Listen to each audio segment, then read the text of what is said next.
علی بھائی اگلا سوال ہے، کورونا وائرس سے بچاؤ کی خاطر ماسک پہننے والی عورتوں کو حجاب کرنے کا ثواب ملے گا یا نہیں؟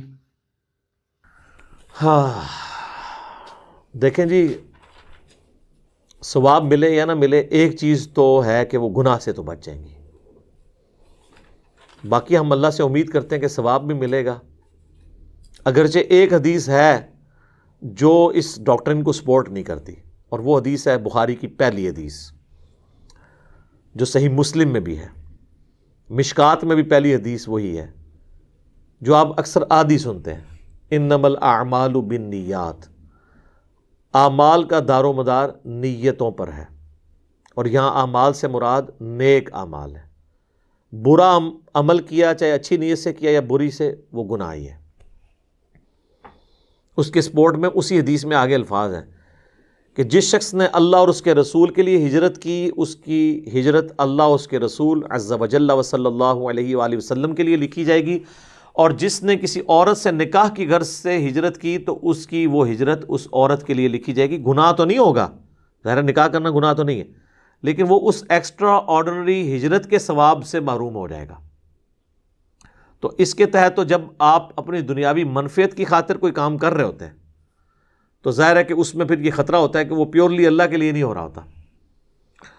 تو اس حدیث کے تحت دیکھا جائے تو ظاہر ہے کہ وہ پھر شاید اس طرح کا ایکسٹرا آرڈنری ثواب نہ ملے. لیکن ہم آپ کی امید بندھانے کے لیے آپ کو ایک اور حدیث بتا دیتے ہیں جو صحیح مسلم میں ہے کہ نبی علیہ السلام نے فرمایا کہ ہر تسبیح صدقہ ہے، یعنی سبحان اللہ. ہر تحمید صدقہ ہے، یعنی الحمدللہ. ہر تحلیل صدقہ ہے، یعنی لا الہ الا اللہ کہنا. امر بالمعروف و نہی عن المنکر، نیکی کا حکم دینا اور برائی سے روکنا بھی صدقہ ہے. حتیٰ کہ تمہارا اپنی بیویوں سے تعلق قائم کرنا بھی صدقہ ہے. یہ صدقہ پنجابی والا نہیں، عربی والا، یعنی نیکی کا کام ہے. تو صحابہ نے کہا کہ یا رسول اللہ، یہ بیویوں سے ازدواجی تعلق قائم کرنا بھی ثواب کا کام ہے. آپ نے فرمایا اگر یہی عمل تم حرام طریقے سے کرو تو کیا تمہیں گناہ ہوگا؟ ان کا ہوگا یا رسول اللہ. تو آپ نے فرمایا تمہیں اس سے ثواب بھی ہوگا. تو اس سے یہ بات پتہ چلی کہ اگر کوئی کام ایسا ہے جس سے الٹیمیٹلی اللہ کو وہ کام پسند ہے تو آپ نے چاہے اپنی دنیاوی منفعت کے لیے بھی اس کو کر لیا تو ایٹ لیسٹ آپ کو ثواب ملنے کے چانسز ہیں، یا کم از کم آپ گناہ سے تو بچ جائیں گے نا جی. چہرے کا ڈھانپنا تو ایک مسلمان عورت بالغہ کے لیے فرض ہے، تو وہ اس ڈھانپنے والا جو فرض ہے وہ تو پورا ہو جائے گا نا آپ کا، اس اعتبار سے کہ آپ اپنے چہرے کو ڈھانپ لیں تو گناہ سے آپ کم از کم بچ جائیں. تو میں یہ سمجھتا ہوں یہ ماسک تو بڑی نعمت ہے. اب تو ان عورتوں کو جن کو یہ ڈر لگا رہتا تھا لوگ ہمیں آرتھوڈاکس کہیں گے، تو ان کا ڈر تو ختم ہو گیا. وہ اب میڈیکل ماسک یا دوسرا ماسک کپڑے والا یوز کریں، بلکہ اس سے تو حجاب کرنا بھی آسان ہو گیا. دوسرا ماسک جو حجاب کرتی تھی وہ ان کو بعض کا پن لگانی پڑتی تھی اور بڑا مضبوطی سے باندھنا پڑتا تھا. یہ تو پیارے ماسک ہیں جناب، کانوں میں ایسے پکے فکس ہو جاتے ہیں، یہ تو آپ کا ماسک نیچے گرتا بھی نہیں ہے. اور آپ کو پتہ ہے فرانس میں جب انہوں نے عورتوں کے حجاب پہ پابندی لگائی تو وہاں پہ جو مسلمان عورتیں تھیں، دیکھیں نا جی، جب کسی نے کوئی عمل کرنا ہو تو وہ کر لیتا ہے، ورنہ دل بے ایمان تے اجتا ٹیر. جس کا دل بے ایمانی پہ ہو وہ لیم ایکسکیوزز بہت ڈیوائز کرتا ہے. وہاں پہ عورتوں نے میڈیکل ماسک پہننا شروع کر دیے. اب ماسک سے تو کوئی منع نہیں کر سکتا. کورونا کے بعد تو ویسے ہی نہیں اب کسی مسلمان عورت کو یہ حجاب کرنے سے روک سکتے، وہ تو حجاب پکا ہے. اب بلکہ مردوں نے بھی حجاب شروع کر دی ہے اس کی وجہ سے. تو انشاءاللہ ہم اللہ سے امید کرتے ہیں، اور میں اسلامی بہنوں کو ترغیب دلاؤں گا کہ چاہے اب اپنی جان بچانے کی خاطر ہی آپ یہ کریں، کیونکہ جان بچانا بھی الگ سے بھی ایک ثواب کا کام ہے. کیونکہ قرآن میں ہے نا وَلَا تُلْقُوا بِأَيْدِيكُمْ إِلَى التَّهْلُكَةِ، اپنے ہاتھوں سے اپنے آپ کو تباہی میں مت ڈالو. تو اگر آپ بیماری سے بچنے کے لیے میڈیکل ماسک یوز کرتے ہیں، یا پولن الرجی سے بچنے کے لیے اسلام آباد میں لوگ استعمال کرتے ہیں، یا ڈسٹ الرجی اور دھوئیں کی الرجی سے بچنے کے لیے ماسک یوز کیے جاتے ہیں، تو اپنی جان کی حفاظت کرنا خود بھی ایک ثواب کا کام ہے. قرآن میں حکم ہے اس کا کہ اپنی جان کو تباہی سے بچانا ہے. تو پیرلل میں آپ کو حجاب کرنے سے کم از کم اگر آپ کو ثواب نہ ملنے کا ڈر لگا ہوا ہے تو ایٹ لیسٹ گناہ سے تو آپ بچ گئے نا. آپ اس کے اوپر توجہ دیں کہ یہ کتنا سخت، یعنی اس کے اوپر وعیدیں ہیں. میں نے الگ سے ایک ڈیٹیل لیکچر مسئلہ 161B ریکارڈ کروا دیا. جن لوگوں کو یعنی کیڑا دماغ میں گھسا ہوا ہے نا کہ جی عورت کا چہرہ جو ہے وہ زینت میں داخل نہیں ہے، لہٰذا صرف بالوں کا حجاب کرے گی اور باقی جسم کا، اور وہ کہتے ہیں جی چہرے کا نقاب کوئی نہیں تھا. تو وہ تو بخاری مسلم آپ حدیث عفق کھول کے دیکھیں جو سیدہ عائشہ کے بارے میں آتی ہے، جب ان کے اوپر تہمت لگی تھی تو اس میں وہ صحابی کہتے ہیں کہ میں نے اماں عائشہ کو اس لیے پہچان لیا کہ میں نے پردے کی آیات نازل ہونے سے پہلے اماں عائشہ کو دیکھا ہوا تھا. وہ اس وقت اونگ رہی تھی نا، جب وہ قافلے کے انتظار میں تھی، قافلہ آگے چلا گیا تو اس وقت اچانک ان کے چہرے سے وہ نقاب ہٹ گیا. تو ان کا میں نے سیدہ عائشہ کو اس حالت میں جب دیکھا تو میں نے پہچان لیا کہ یہ اماں عائشہ ہے، کیونکہ حجاب کی آیات نازل ہونے سے پہلے میں نے ان کو دیکھا تھا. مراد کیا کہ حجاب کی آیات نازل ہونے کے بعد اماں عائشہ چہرے کا نقاب کرتی تھی. یہ کہتے ہیں کہاں لکھا ہوا ہے؟ بخاری مسلم دونوں میں لکھا ہوا ہے. آپ کو کہاں سے ملنا ہے جب آپ نے، اور پھر جن کو یہ بھی مل گیا انہوں نے اگلا جو ہے کہانی کرا دی، نہیں جی امہات المومنین کے لیے تو نقاب ضروری تھا، عام عورتیں نہیں کریں گی. ہاں جی عام عورتیں جو ہیں وہ کسی غیر مسلم کو رول ماڈل بنائیں گی یا امہات المومنین کو بنائیں گی رول ماڈل؟ اور آج کے دور میں جب کہ اتنا فتنے کا دور ہے اور تصویر کی شکل میں بے حیائی کتنی عام ہو رہی ہے، اس میں تو اجتہاداً بھی اگر علماء یہ کہتے ہیں نا کہ چہرے ڈھانپے جائیں تو کوئی حرج نہیں تھا. اگر آپ کو اس سے چڑھ ہے کہ قرآن و سنت میں نہیں ہے تو یہ جو ہے نا وہ الفتنۃ اکبر من القتل، فتنہ جو ہے وہ قتل سے بھی بڑی چیز ہے. اور اس کو سپورٹو وہ حدیث ہے صحیح بخاری کی، اماں عائشہ کہتی ہیں کہ اگر نبی علیہ السلام میرے زمانے کی عورتوں کا حال دیکھ لیتے تو ان کو مسجد میں نماز پڑھنے پہ پابندی لگا دیتے.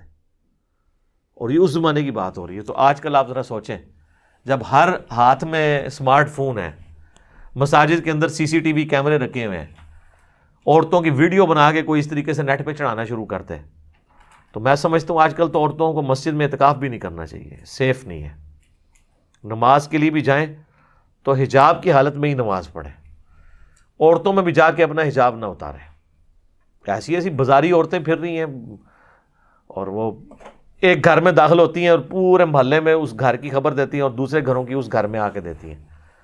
تو اس لیے جو ہے نا ان کے ساتھ ایسی جو عورتیں جو پھرنے ٹرنے والی ان کے ساتھ انٹریکشن بھی نہیں ہونا چاہیے.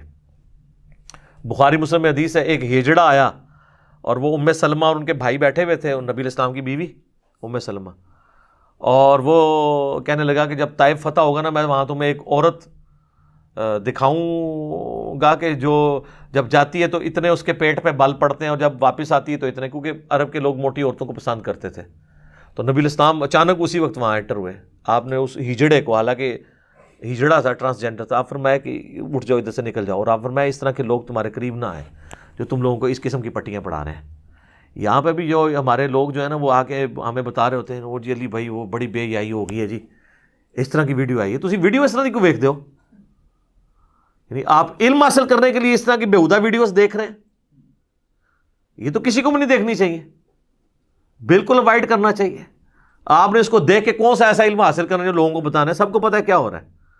لوگوں کو اس طریقے سے ایجوکیٹ نہ کریں کہ وہ الٹا برائی میں مبتلا ہو جائے اس کی وجہ سے. آپ کا کیا کام ہے اس طرح کی ویڈیوز دیکھنے کا اور پھر کہنے کا جی ہاں ہاں پتہ نہیں کیا ہو رہا ہے. ہاں کرنے سے آپ نے روک لینا، پھر تو آپ ضرور دیکھیں اور وہ اس ہاں کی فریکوینسی ہمیں بھی سکھا دیں کہ کیا ہے، تاکہ ہم بھی وہ ہاں ایک دفعہ ویڈیو میں کہہ کے تو لوگوں کو رکوا لیں.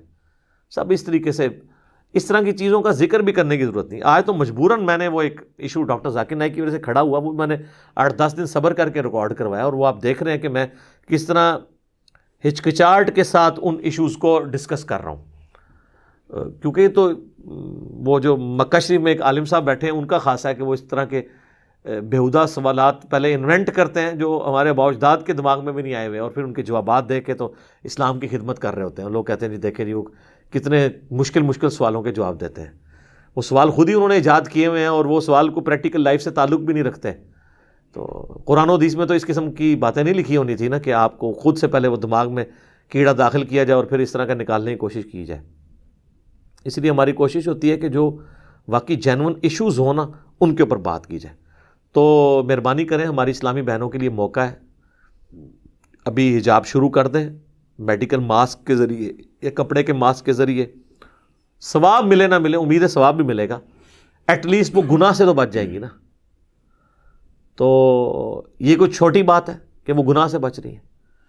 تو اب تو میرا خیال ہے کسی عورت کے پاس کوئی ایکسکیوز نہیں رہا. اب جن لوگوں کو یہ ڈر تھا نا کہ لوگ ہمیں آرتھوڈاکس کہیں گے، وہ کالج اور یونیورسٹیز کی بچیاں جو ڈرتی تھی کہ لوگ کہیں گے یہ تو آرتھوڈاکس ہے، ان کے پاس بھی بہانہ ختم ہو گیا ہے۔